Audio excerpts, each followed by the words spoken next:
Malvarisco era um peão carga-torta da Pajuçara, uma fazenda velha daquelas que até o cupim tem medo de roer, para não ficar com ferrugem na boca e morrer de tétano. É um casarão que se avista de longe, firme e espalhafatoso, com uma escadaria de pedra que escorrega mais do que baba de quiabo no prato de guisado, que liga o pátio a uma varanda que tomava a frente toda da fachada. A mureta era de balaustrada de mármore branco, ou pelo menos já foi um dia, antes do cocô das andorinhas e das galinhas subirem o tom para a cor de jumento empacado.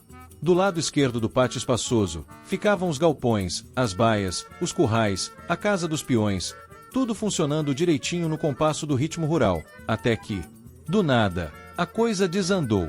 A assombração começou a frequentar aquela propriedade sem hora marcada. Era vaqueiro vendo luz onde não tinha poste, galinha botando ovo quadrado, e alma penada rodando no terreiro como se fosse ensaio de quadrilha fora de época. A verdade é que, de um dia para outro, a fazenda virou um ponto turístico para o povo do além, deixando todo mundo de cabelo em pé, a espinha trincando e a alma ajoelhada rezando tudo o que sabia e as rezas da vaca louca que eles inventavam na hora do desespero. Naquela manhã o serviço corria a todo vapor do suor dos peões. Rodrigo, rapaz de porte imponente e silêncio contido, mas que quando se espalha fica difícil de juntar, estava concentrado tratando da ração para as vacas, enquanto André Ney, peão sarará, acanhado, recém-chegado na fazenda, carregava feixes de capim. Todos trabalhavam arduamente, exceto Malvarisco, que disputava preguiça com Rompe-Nuvem, um caramelo de raça duvidosa que vive por ali, sempre cochilando por algum canto da baia. Malvarisco é o peão mais antigo da fazenda que está ali mais por folclore do que por utilidade no trabalho, pois o patrão, o coronel Bertoldo Serrão, o deixa ali, como seu bobo da corte particular. Malvarisco é evitado por todos os peões, uma vez que ninguém confia nele, porque é mais falso do que estrume de vaca, que se mostra seca por fora, mas se pisar atola o pé todo. Malvarisco é um sujeito magricela, que parece ter sido montado com peças de umas 6 pessoas diferentes, cada uma mais feia que a outra, mas ainda assim ele se acha o galã da Pajuçara e esnoba todas as moças que encontra pela frente. Esse pobre de alma é tão mão de vaca, que sua roupa é toda surrada e encardida, fedida a macaco morto a bofete. Malvarisco vive sempre vestido com uma calça tipo social, do tempo do lançamento do tergal, e como ele nunca lava sua roupa, as calças têm a parte dos bolsos tão impregnada de gordura de mão que parece ter sido usada para limpar as partes de uma porca parida e depois secaram no fumeiro do curtume. A sua camisa é uma daquelas que os políticos doavam na época da campanha política, toda desbotada, é daquelas camisas de malha, feita no ou vai ou racha, no pique da campanha, com cuidado que político tem para dar coisa para pobre, por isso o acabamento impecável, com a costura mais torta do que castanha de caju, daquelas que a manga da direita vem acabar no meio do peito e a gola sai de revestrez para as costas, parecendo que ficou entalada na hora que o sujeito vestiu. A camisa de Malvarisco é tão antiga que ainda exibe a foto do presidente Sarney quando ainda era bem jovem na sua primeira campanha para vereador da Câmara Municipal de Pinheiro. Malvarisco é o típico mau elemento movido pela inveja, pelo recalque e, principalmente, pela mesquinhez, pois nunca gasta o seu dinheiro, fazendo questão de guardar tudo enterrado num pote dentro do seu quarto, para que ele possa juntar uma fortuna para se casar com uma loira magia, para deixar todos os peões com inveja. Sendo que esse traste ruim não se deu conta é que muito do seu dinheiro não vale mais nada, porque já ocorreram muitas mudanças de moedas no Brasil e ele não trocou seu dinheiro no tempo que o governo ofereceu a troca. Ele é um ser tão retardado que se acha o peão mais importante e o mais influente e o mais querido de Bertoldo, e por isso ele tem ciúmes do patrão, do filho do patrão e até do cachorro do patrão. É um enxerido que vive metendo o bico onde não é chamado, vive murmurando como quem benze mal olhado, desdenha sempre do trabalho dos outros peões e degola quem ele pode para tentar ficar mais alto no conceito do patrão. Mas como sua inteligência deve ter ficado na outra encarnação, seus planos quase sempre despencam por cima dele mesmo. Naquela manhã, como sempre acontece ali nas baias, todos os peões estavam na maior correria para dar conta das tarefas, e quando Antenor, o peão veterano da fazenda, entra na baia para pegar as sacas de ração, se depara com Malvarisco cochilando recostado na pilha de sacas. Antenor fica furioso e acorda Malvarisco com um chute nas canelas. Malvarisco acorda fingindo que estava acordado, se espreguiça em cara Antenor e diz na maior cara de pau: "Tô aqui descansando, porque eu não vou me matar trabalhando para o pratão ficar rico e eu me lascando." Antenor encara Malvarisco com raiva e lhe diz: "Se tu não tá satisfeito, pede as contas e vai trabalhar na cidade, no escritório, no ar gelado dos bacana." Malvarisco pega um capim e rói a ponta do capim, olhando para o teto com ares de snob e diz com o maior cinismo: Já me chamaram lá na cidade para trabalhar de escritório, mas eu não quis porque pagavam muito pouco. Antenor se irrita com a mentira deslavada de Malvarisco e esbraveja dando uma banana de braço para ele. Vai te lascar, mentiroso da peste. Tu acha que eu sou otário, misera? Naquela mesma manhã, um pouco mais tarde, todos os peões já estavam esbaforidos na lida com os animais ali na baia, enquanto Malvarisco continuava disputando com o cachorro Rompe-Nuvem, para ver quem cochilava mais. A diferença entre Malvarisco e Rompe-Nuvem é que o cachorro é honesto. E isso se comprova logo que Antenor se despiu da camisa para aliviar o calor e colocou-a estendida sobre a mureta da baia, deixando ali, juntamente com seu maço de cigarros.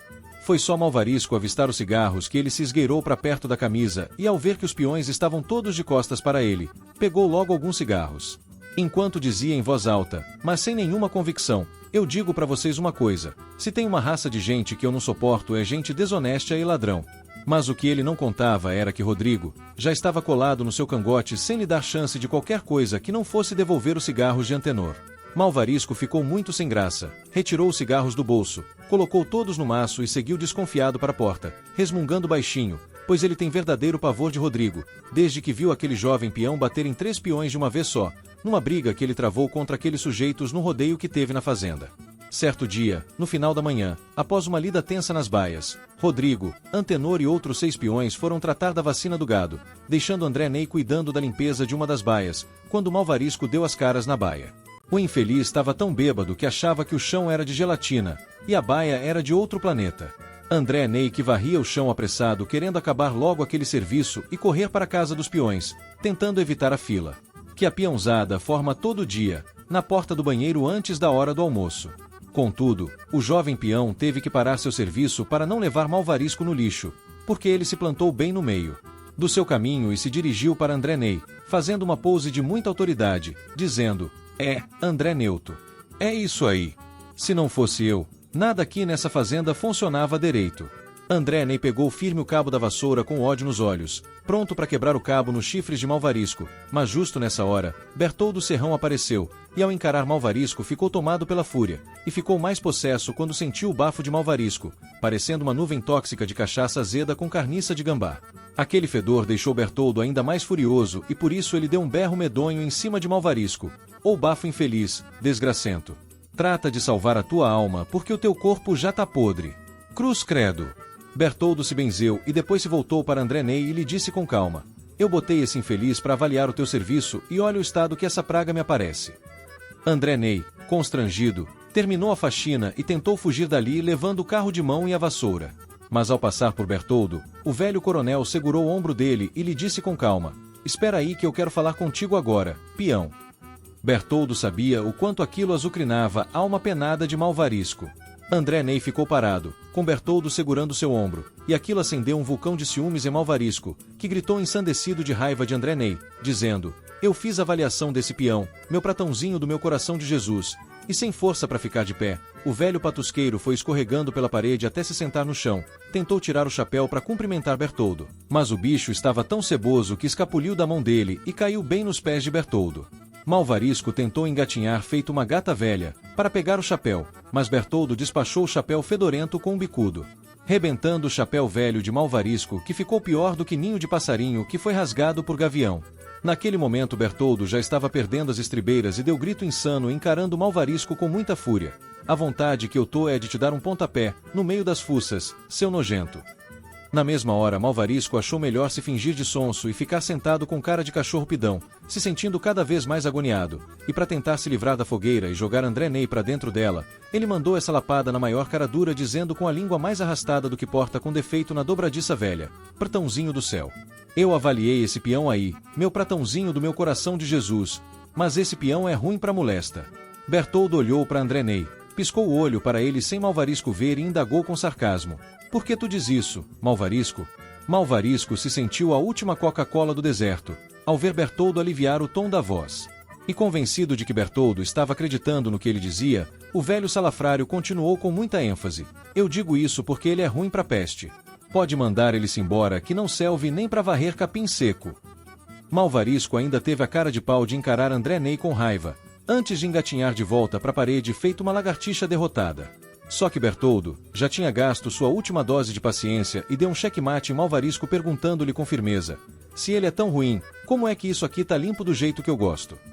Nesse momento, Malvarisco quase enfiou os dedos no fiofó e rasgou em bandas pela inveja e pelo ódio que sentiu de André Ney e respondeu na cara dura, sem olhar para André Ney, dizendo com a língua arrastada pela força da cachaça: tá tudo nos trinques, é porque eu tive que fazer tudinho aqui, desde de manhã, porque esse mardito aí, não pegou nem uma balsoura pra barrer. Na dica de nada. Ao escutar aquilo, o sangue de André Ney ferveu e ele partiu para cima de Malvarisco, disposto a arrebentar a chapa velha que aquele peão do demônio usa na boca, mas Bertoldo se atravessou em sua frente, lhe prendeu pelo braço, no velho estilo do segura-peão. Depois que Bertoldo controlou André Ney, ele mesmo partiu para cima do bêbado chechelento, com gosto de veneno na garganta e sangue no olho, gritando emputecido: tu é muito canalha, Malvarisco. E para mim já deu por hoje. Eu vou contratar esse rapaz aqui. E hoje mesmo eu vou te botar no olho da rua, seu pinguço do raio. Aquela notícia fez Malvarisco descer de tobogã até as profundezas do inferno e voltar de lá com o fundo da calça chamuscado pelas labaredas do tinhoso. E aí, ele fez o que sabe fazer de melhor: chantagem. Caiu de joelhos, fez beicinho de criança chorona e suplicou com a voz mais tremida que voz de carpideira convencida: não diga isso, meu pratãozinho mais querido do meu Brasil. E ao ver que Bertoldo seguia sem lhe dar a mínima atenção, Malvarisco pôs as mãos postas e andou ajoelhado, suplicando ao jovem peão fingindo um choro muito sofrido gritando: meu amiguinho André Neuto, tu é meu amiguinho, mais querido do meu coração de Jesus. Diz pra ele não me admitir, por favor fala com ele, Andrezinho, meu mais melhor amiguinho que eu mais gosto nesta vida. Malvarisco esperneava e gritava fingindo estar passando mal, enquanto André Ney seguiu firme e satisfeito ao lado de Bertoldo sem dar a mínima para o cachaceiro descarado. Depois daquele arranca-toco de Bertoldo com Malvarisco, o tempo correu rápido e logo chegou a hora mais esperada do dia, a hora do almoço. E, naquele dia na sala de jantar da Casa dos Peões, todos almoçavam em torno da mesa de madeira bruta de Angelim, que por mais que o tempo passe e ela seja lavada e encerada, nunca deixa de feder a mijo de gente. Essa mesa é tão larga que dava para jogar ping-pong de um lado e brigar se enrolando do outro lado sem ninguém atrapalhar ninguém. Em cada lado dela, estão 2 bancos de madeira compridos onde todos os peões se abancam para saborear o prato do dia, com aquele arroz empapado, feijão com cara de ressaca e a carne que desafia a força do queixo de qualquer peão para mastigar aquela jossa, que muitas vezes já entalou gente por ali que teve que receber uma porretada de mão de pilão no meio das costas para poder se desengasgar. Enquanto todos almoçavam, Rodrigo e André Ney estavam sentados lado a lado num dos bancos, e durante o almoço Rodrigo contava para André Ney a novidade que Ciana havia lhe contado quando ele foi levar o leite na cozinha da casa da sede, e ela lhe falou de uma senhora misteriosa que chegou lá na casa da fazenda, e ficou hospedada na suíte dos hóspedes na noite que teve um tremendo temporal maior que o dilúvio. Aquela história mexeu com o juízo de Malvarisco que estava atento à conversa de Rodrigo e encarava André Ney com a cara mais lavada, como se ele não tivesse feito nada contra ele ainda há pouco lá nas baias. O pai da falsidade se mantinha com a cara mais cínica, parecendo uma lambisgoia do brejo, e às vezes fazia caretas forçadas para André Ney, mostrando sua cara de quem comeu e não gostou, o que não é bem o seu feitio, porque ele come mais do que um jumento que dormiu amarrado. Indiferente à cara de peido azedo de Malvarisco, Rodrigo continuava contando com empolgação a história da estranha senhora para os peões que lhe acompanhavam com os olhos atentos, embora não parassem de comer. Envolto no clima de mistério daquela história cabeluda, Rodrigo narrava tudo de forma bem empolgada dizendo: Ciana me disse que essa dona que apareceu aí é muito sinistra, mas parece mais uma alma do que uma vivente. Ciana disse que o chapéu dela tem um véu preto que passa uma fumaça por baixo dele, correndo de um lado pro outro. E disse que ela cheira a vela queimada misturado com cravo de defunto. Ela acha que essa velha é uma grande macumbeira disfarçada que veio atrás do dinheiro do velho Bertoldo. André Ney ficou intrigado ao escutar aquela história escabrosa e perguntou para Rodrigo: isso é sério mesmo, peão? Rodrigo confirmou que sim, sacudindo a cabeça, enquanto Malvarisco para de comer e fica atento à conversa dos 2 peões, não se conteve e arregalou os olhos muito apavorado, ao escutar Rodrigo falar em macumbeira, como se aquilo lhe despertasse alguma suspeita. O caso atingiu Malvarisco de tal modo que ele só mudou a expressão quando André Ney perguntou a Rodrigo se a estranha senhora tinha dormido na casa da sede, e Rodrigo confirmou dizendo que Bertoldo teria mandado preparar uma suíte para ela se acomodar. Aquela informação fez até Malvarisco parar de comer para encarar Rodrigo com espanto, sentindo um gelo de inveja no peito, porque o maior sonho dele é dormir numa suíte da casa do patrão. E muitas vezes sonhou em dormir na suíte de Caio, o filho de Bertoldo, no período em que ele vai para a capital estudar agronomia. Para piorar a aflição de Malvarisco, André Ney fez um comentário dizendo: "Acho que essas coisas pode ser alguma macumba que jogaram no patrão." Essa afirmativa fez Malvarisco se benzer por 3 vezes, esconjurando aquela mulher nefasta, que nem conhecia, mas já odiava por saber que ela estava dormindo na casa grande. Depois do almoço, enquanto os demais peões tiravam uma cesta, Malvarisco foi para onde ele tem uma pequena plantação de ervas medicinais e outros arbustos, que ele usa para fazer suas macumbas tortas. Logo que ele chegou por ali, ele tratou de apanhar um galho de arruda, mas o seu pé de arruda tinha sido arrancado por uma vaca, e estava toda murcha. O juízo de Malvarisco, como se ele tivesse algum, foi certinho naquela mulher maldita, acusando a forasteira de ter ido ali na calada da noite matar o seu pé de arruda, para quebrar a força dele, e lhe pegar todo tipo de mal olhado. Preocupado com aquela possibilidade, Malvarisco pegou uma ponta de um galho da arruda murcho e colocou imediatamente atrás da orelha, porque era melhor estar com a proteção de um galho broxa, do que ficar com o corpo aberto feito peixe seco no mercado.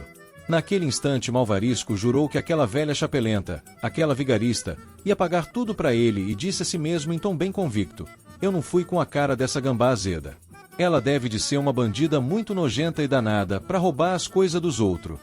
Arrasado de inveja daquela mulher pilantra que nem bem chegou já estava bancada na suíte da casa da sede, Malvarisco foi desolado para o seu quarto, um aposento pequeno, espremido feito sovaco de bode, com um gaveteiro tão velho que parecia já ter vencido muito CPF. Em cima dele, estava uma mala encardida que denunciava em seu estado de péssima conservação e da limpeza, que ela devia ter vindo fugida a pés da estiagem da década de 40, passando pela enchente de 66, enfrentando muito lameiro de barro vermelho.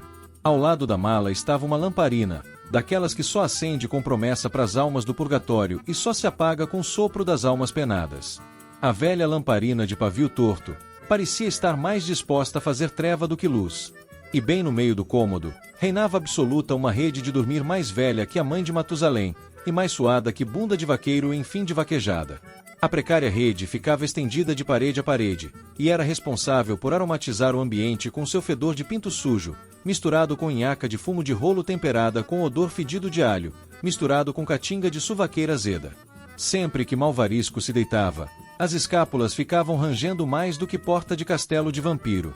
Quando ele se balançava o mínimo que fosse, os fios da rede entravam em pânico, rezando novena para São Cipriano, não deixar nenhum deles se arrebentar, porque se um fosse a buíque, não iria sobrar nenhum inteiro. E assim, conforme Malvarisco ia se mexendo, só se ouvia os fios estalando e avisando um para o outro: "É agora, meu colega. Agora que nós vai pro brejo. De agora não passa minha gente."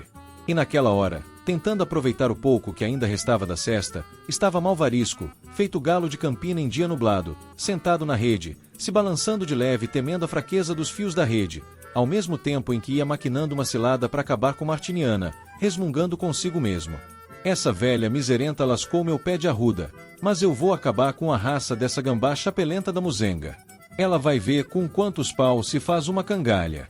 Nessa hora, parece que o capeta espetou o tridente no rabo de Malvarisco com uma ideia perversa, deixando Malvarisco tão empolgado, que o fez dar um pinote na rede como o peão que galopa num cavalo chucro. Só que ele se esqueceu que os fios da sua rede velha não tinham vocação nem condição de ser peão de rodeio. Dessa forma, os fios da rede, que já estavam pela hora da morte, receberam aquele solavanco na alma como um tiro de misericórdia e se arrebentaram tudo de uma vez, abrindo o fundo da rede em 2 bandas cheias de fiapos que ficaram balançando como roupa no varal, enquanto Malvarisco vazou no vácuo, caindo de costas no chão, tomando um baque seco que fez até o cimento do chão se benzer, quando o coco da cabeça dele bateu e quicou. Antes de projetar um potente galo de campina cantando a galinha pintadinha e o tema da Peppa Pig imitando um gago bêbado. Malvarisco fica vendo a constelação de Escorpião, a nebulosa da aranha caranguejeira e a galáxia da Tanajura Lerda, junto com outras constelações de tantos outros bichos escabrosos, que passaram piscando as estrelas na frente dos seus olhos, sem que ele conseguisse anotar a placa, nem humilhar para jogar no bicho. Todas aquelas estrelas bailavam juntos, bêbadas, cantando samba-lelê, rodando todas desnorteadas, diante dos olhos vesgos de Malvarisco, enquanto sua cabeça girava mais que o motor da trituradora de capim da Pajuçara. Desesperado, ele se debateu no chão, até conseguir se levantar, segurando os quartos com as mãos, sentindo as cadeiras sem apoio nas pernas, obrigando-lhe a se escorar na rede para não cair de novo. Naquela hora, Malvarisco não teve dúvida de que aquela queda também foi uma praga amaldiçoada que a velha chapelenta jogou para cima dele. Enquanto ele gemia, aproveitava para resmungar, repreendendo a força maligna da velha chapelenta, dizendo: sarro de cachimbo no olho dessa infeliz que me olhou com esse olho de jiboia vesga. Doido de vontade de se deitar, Malvarisco abriu a rede e ficou contemplando o rombo descomunal que abriu bem no meio dela, onde não tinha chance de se deitar outra vez, e isso lhe revoltou ainda mais, lhe dando a certeza de que era a gambá azeda da desgrenha que tinha armado aquilo para cima dele, e disse com os dentes cerrados de raiva: essa velha miserável lascou a minha rede com inveja de mim. Mas ela não é mais melhor do que eu. Malvarisco disse isso e foi subindo cautelosamente na rede, se equilibrando, tentando controlar a beirada da rede que corria de um lado para outro como corda bamba debaixo do pé do trapezista, até que com muito jeito. Malvarisco subiu na rede e se alojou como pôde numa banda só, evitando vazar pelo rombo que estava doido para fazer Malvarisco beijar o chão. E ali ele ficou, se esquivando para não vazar outra vez e rebentar seus costados no chão. Embora não fosse músico, Malvarisco teve que ficar na banda da rede, onde ele tentava se equilibrar a duras penas, evitando o buraco como o diabo evita a cruz. Malvarisco balbuciava em tom ameaçador, com os dentes cerrados de raiva. Mas ela vai me pagar direitinho. De repente ele teve uma ideia, deu um salto da rede e foi correndo até o terreiro por detrás da casa dos peões, onde estava secando um couro de boi castanho, esticado por varas, no sistema tradicional de secagem de couros. Malvarisco espreita todos os lados para ver se tem alguém lhe olhando, depois coça a cabeça, demonstrando-se muito preocupado, e fica falando baixinho. Essa velha desinfeliz deve ter vindo explorar o pratão, dizendo que é macumbeira, para poder ficar com o dinheiro dele, mas eu vou fazer ela se lascar na frente do pratão. Eu vou aprontar uma garapuca para essa mardiçoada se lascar em banda. Malvarisco dá um sorriso bem perverso, se agacha, pega a vassoura da cauda do couro de boi, o tecel, e retira uns fios de cabelo. Coloca dentro do plástico que protege o maço de cigarros, embrulha bem os pelos e guarda o pacotinho no bolso, enquanto diz com muita vaidade: eu vou levar esses cabelos pra ela e vou dizer que é cabelo de uma loura, que eu tô apaixonado por ela e quero fazer uma macumba pra essa loura ficar apaixonada por eu. Malvarisco segue em direção à casa grande, mas após alguns passos, ele para, coça o queixo e diz em tom amedrontado: e, se essa desgrelha dessa velha é uma macumbeira das braba e adivinhar, e descobrir as coisas que eu penso do pratão e contar tudinho pra ele. Malvarisco dá um passo atrás, depois para, retira o chapéu da cabeça, coça a cabeça freneticamente, olha para os fundos do pátio, se abana com o chapéu e resmunga, demonstrando muita preocupação. E, se essa chapelenta for mandingueira das boas, e ficar morando aqui e ficar mandando no pratão? Desconjura! Se ela fosse alguma coisa dessa, isso ia ser uma desgraceira das pai d'égua. Armada da sua convicção de adivinhador da vida alheia, e cheio de vontade de fazer o mal para a mulher desconhecida que ele nunca tinha visto, Malvarisco subiu a escadaria e foi para a varanda, onde se deparou com Martiniana, sentada na cadeira espreguiçadeira de Bertoldo. Ver aquela estranha na cadeira do seu patrão foi o mesmo que ver o cão chupando as mangas de Bertoldo. Aquilo acendeu um ódio tão infame nele, que ele quase infartou, e só não morreu porque não conseguiu escolher se morria de ódio, ou de inveja daquela mucura velha. Malvarisco teve vontade de esganar a velha desavergonhada, mas como é bem do seu feitio, ele se fingiu de bonzinho e se dirigiu a ela com toda a falsidade que a sua hipocrisia lhe permitia. Malvarisco se aproximou de Martiniana, fingindo-se muito cortês, todo sorridente, retirou o chapéu da cabeça para cumprimentá-la, se curvando exageradamente, e quase se ajoelhando diante da estranha senhora, ele disse em tom bem submisso: bom dia, sinhá dona Fremosa. Martiniana encara Malvarisco com expressão de fúria e lhe indagou de forma bem rude: bom dia? Tu tem coragem de me dizer bom dia, seu nojento? Assustado com a reação de Martiniana, Malvarisco coloca o chapéu sobre o peito e aperta-o, bem aflito. Martiniana estica a mão em direção ao peitoral de Malvarisco e lhe diz em tom bem incisivo: pode retirar o pacotinho do seu bolso e me entregar os cabelos da mulher loira. Vamos! Não preciso dos teus elogios. Malvarisco estatela os olhos, estremece inteiro, dá um passo atrás sem retirar as vistas de Martiniana, enquanto ela permanecia com a mão esticada para ele e insistia: vamos! Entrega logo os cabelos para gambá azeda, a velha chapelenta. Malvarisco estatelou os olhos, tremeu o corpo inteiro, batendo o queixo a ponto dos dentes percutirem uns contra os outros, parecendo um bode com calafrio. E tomado pelo desespero, o peão picareta balbuciou quase chorando: armaria! Desconjura atravessado de cruz credo em revestréis. Aquele melodrama deixou Martiniana muito mais irritada, batendo palmas pedindo celeridade. Aquela reação autoritária fez Malvarisco tremer mais ainda. E aquilo irritava cada vez mais Martiniana, que crescia o tom e gritava com Malvarisco: "Vamos, seu picareta. Entrega os pelos do couro para a velha pilantra, que vive roubando as coisas alheias. Entrega logo para vigarista trazer a loira do tchan pra ti, seu vagabundo." Aquela situação escabrosa deixou Malvarisco louco de medo, gaguejando e se coçando todo, feito macaco no pó de mico. Enquanto Martiniana, que permanecia com a mão estendida diante dele. Malvarisco tentava se explicar, mas sua voz não saía, porque o medo lhe fazia gaguejar cada vez mais, com a voz trêmula que nem galinha com frio. Nunca que. Malvarisco acaba perdendo o fôlego e fica afônico. Com 2 soluços ele recobra a voz, mas se engasga e depois gagueja com a fala muito trêmula. Nunca que. Eu falei mal de uma senhora tão fermosa e tão fidarga como a senhora. Martiniana bate os 2 pés no chão e ameaça se levantar da cadeira. Malvarisco estremece e esbarra com as costas na mureta da varanda, diante da ameaça de Martiniana, que grita com voz agressiva: "Deixa de papagaiada, porque tu não precisa me dar aquilo que já está em meu poder."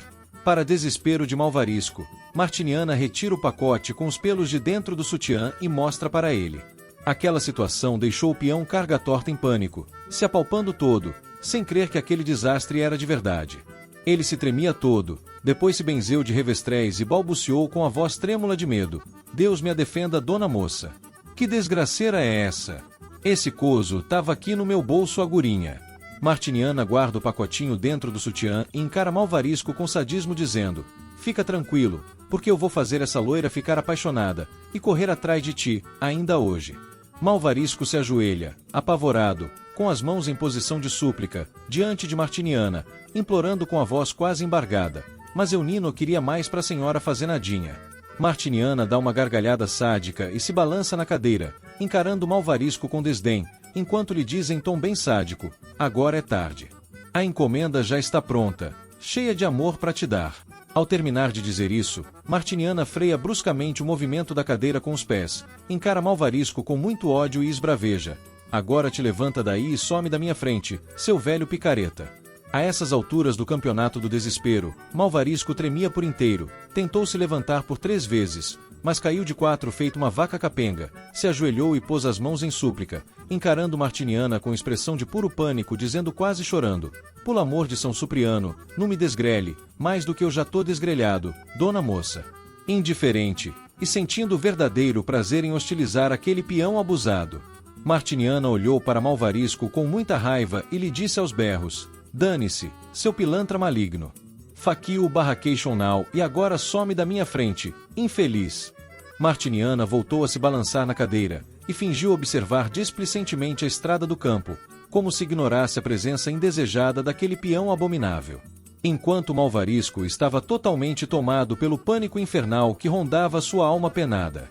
Ele estava tão descontrolado que se mijou nas calças, dizendo com a voz trêmula, cortada pelo choro: "Se arrependimento matasse, eu já estava um homem morto e sepultado, com a missa de 7º dia já encomendada, senhora dona moça."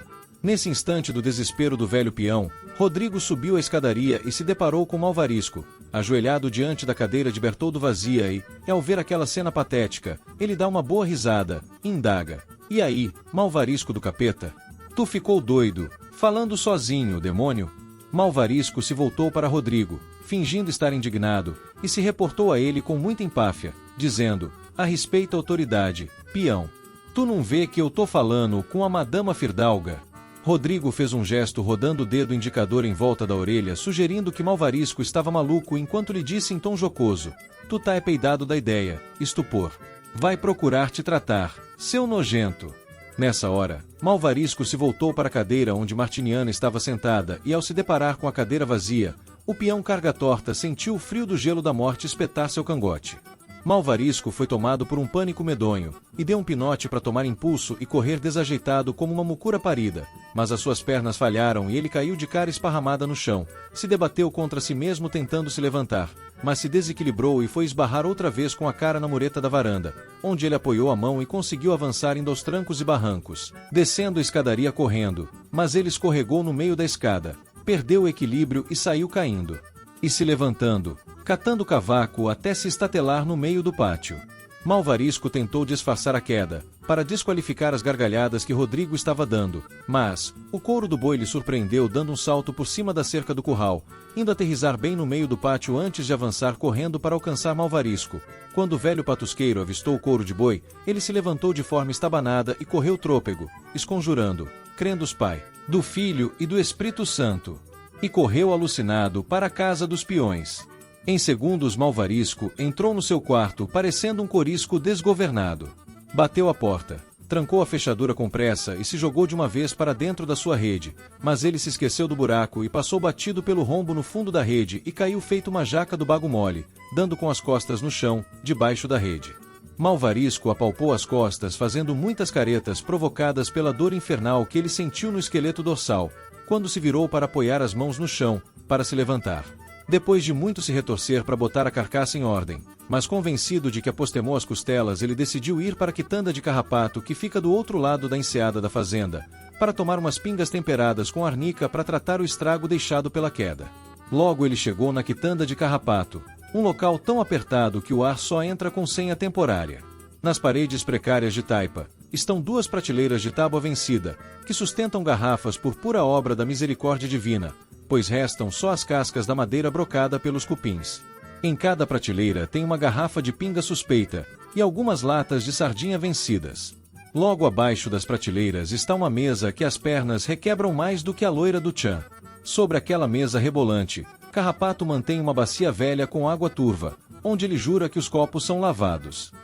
Logo ao lado da bacia, está um pano que parece ter limpado um parto de jumenta, e é esse dito cujo que ele usa para enxugar os copos. Malvarisco chega esbaforido junto ao balcão, assustando até Carrapato que estava de pés ao lado da mesinha dos copos. Com a voz cortada pela respiração esbaforida, Malvarisco pediu uma dose caprichada para recuperar o fôlego e Carrapato serviu-lhe pinga num velho copo de extrato de tomate. Malvarisco pegou o copo com as mãos tremendo mais do que voz de carpideira, derramou um gole no chão pro santo e virou o resto como quem sela um pacto com a cirrose. Mas antes que o velho arranja-bode levasse o copo até a boca, Martiniana surgiu bem na sua frente lhe dando um susto tão grande que a sua campainha, que já estava sendo carregada pelo gole de pinga, despencou e escorregou de revestrez, descendo atravessada no pescoço indo cair estrebuchando pelo gurgumilho abaixo, fazendo Malvarisco gritar com a voz tremendo mais do que vara verde na correnteza. Armaria! Crendos Pai do céu, amém! Diante daquela saraivada de esconjuras, Martiniana ficou muito irritada e indagou-lhe bastante enfurecida. Tu está vendo a tua mãe aqui, velho flagelado? No mesmo impulso da sua ira, Martiniana deu um tapa tão violento na mão de Malvarisco que o copo foi arremessado através da porta da quitanda, indo se espatifar numa pedra do outro lado da rua. Malvarisco ficou sem ação, sem câmera e sem claquete, mas Carrapato ficou muito mais bestificado do que ele, porque Carrapato não via Martiniana e achou que Malvarisco estava ficando doido. Por isso, ele deu um grito no pé do ouvido de Malvarisco indagando: Tu tá ficando doido, excomungado? Por que foi que tu bazugou o meu copo na rua, maldito? Mas Malvarisco nem teve tempo de responder para Carrapato, porque Martiniana deu outro grito no pé do seu ouvido lhe advertindo: Trata de dar atenção para tua loira, que ficou lá na fazenda chorando, seu dissimulado. Malvarisco ficou petrificado, olhando para a porta da rua enquanto Carrapato insistia em querer saber do pagamento do seu copo, prendendo o ombro de Malvarisco e chacoalhando, cobrando uma posição sobre o pagamento do seu precioso copo. Vumbora! Trata logo de pagar o meu copo, que tu quebrou o seu mardiçoado. Malvarisco vasculhou o bolso com a sua mão nervosa procurando os trocados que ele achava que ainda tinha guardado, pressionado pela insistente cobrança de Carrapato que permanecia com a mão esticada diante dele aguardando que ele lhe pagasse o seu precioso copo de cristal do extrato de tomate. Até que Malvarisco encontrou o bendito dinheiro amassado como o pão que o capeta amassou, jogou o embrulho na mão de Carrapato e saiu apressado doido para chegar logo na fazenda Pajuçara e se deitar para ver se passava aquela onda de perseguição da velha chapelenta.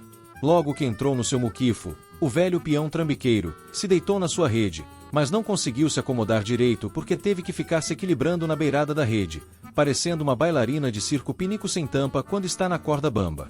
O vigarista ficou se encolhendo entre a beirada da rede e o rombo do fundo, evitando escorregar para o buraco que parecia ter um imã lhe puxando para lhe desgraçar de cara no chão de cimento do quarto.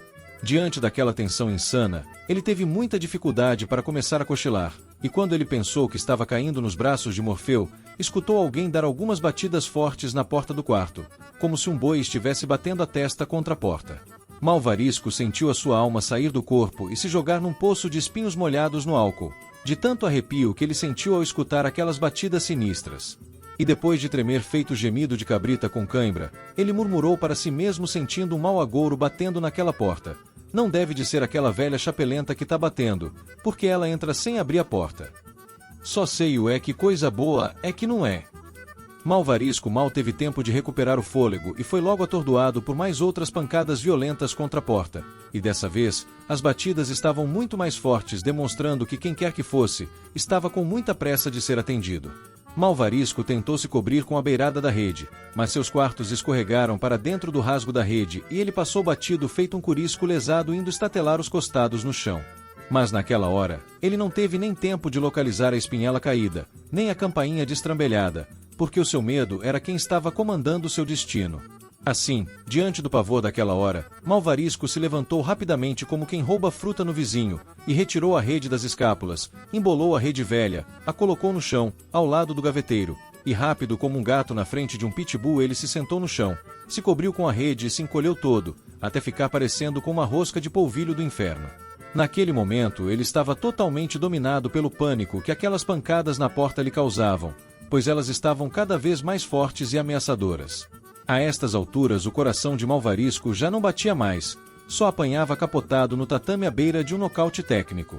Naquela hora a única coisa que Malvarisco fazia era esconjurar repetidamente: armaria, cruz credo trevessado de revestréis com um desconjuro de beata doida. Naquela hora desesperada, a única coisa que vinha na mente de Malvarisco era a imagem dele fugindo da aula de catecismo para ir roubar goiaba do vizinho, e por isso, não sabia rezar nada para afugentar aquele bicho que parece estar disposto a arrebentar a porta do quarto na base da porrada.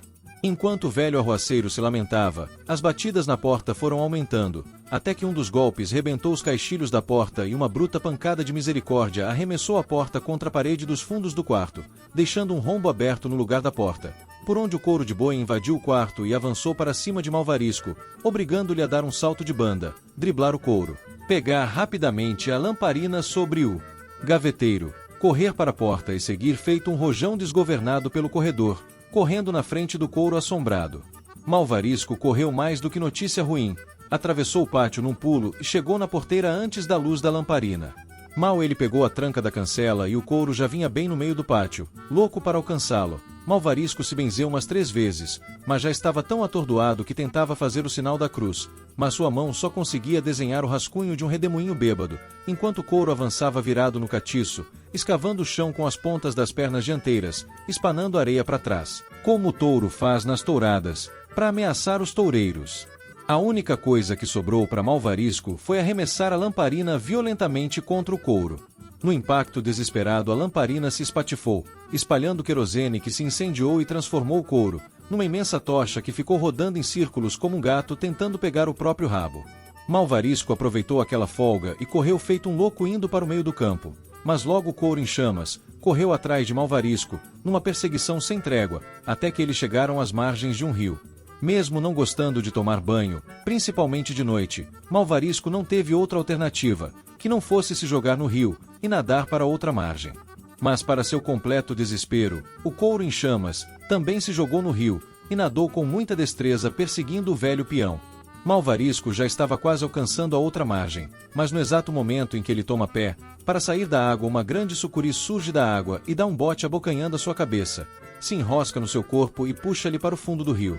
Ao ver a sucuri enroscada em Malvarisco, o couro volta nadando rapidamente para a margem do rio e corre pelo campo, como uma grande tocha de fogo, até o momento em que desaparece no horizonte. Não demorou nada para Malvarisco emergir no meio do rio e voltar nadando para a margem, enquanto a sucuri emergiu logo depois e correu nadando para outra margem vomitando até as tripas, de tanto nojo que sentiu do mau cheiro e do mau gosto da sujeira de Malvarisco. E nem assim deram like para sucuri. Se você assistiu até aqui, seria legal se inscrever no canal para saber quando terá outra história para assistir. Comente o que você achou dessa história. Ou deixe sugestões de novas histórias nos comentários. Obrigado por sua atenção. Até o próximo vídeo.